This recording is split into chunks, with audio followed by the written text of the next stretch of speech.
Makadiko kwese kwamuri. Zita ndinonzi Pamela.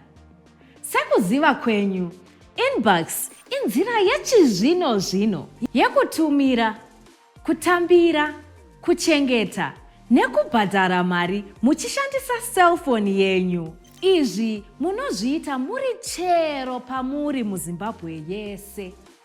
Munokwanisa kutumira mari kuhama neshamwari kubvira $5 kusvika $250.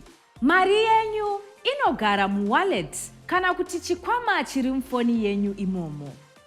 Mari iyi munokwanisa kuishandisa zvamunoda chero nguva muchiitora pamada. Cash out. Kuti mutore mari yenyu, munoenda pazvitoro zvesimbisa brands zvinoti Chicken Inn, Bakers Inn, Pizza Inn, Creamy Inn, Nestiers. Muzvitoro izvi ndimo futi mamunokwanisa kudhipozita mari ichibva yapinda muwallet yenyu pafoni yenyu.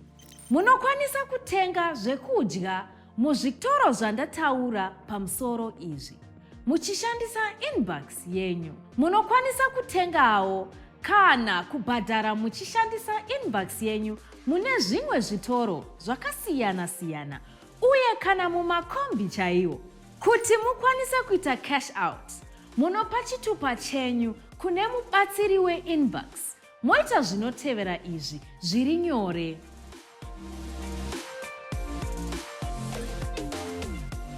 1.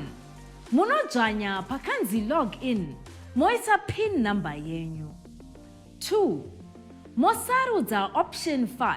3. Kana madaro, munoisa code on number dzamunopiwa nakeshiya ari kukusevhai. Munobva mawana message inoratidza kuti makwanisa kuita cash out. Motambira mari yenyu nechitupa chenyu kubva kune mubatsiri weInnBucks anenge achikusevhai.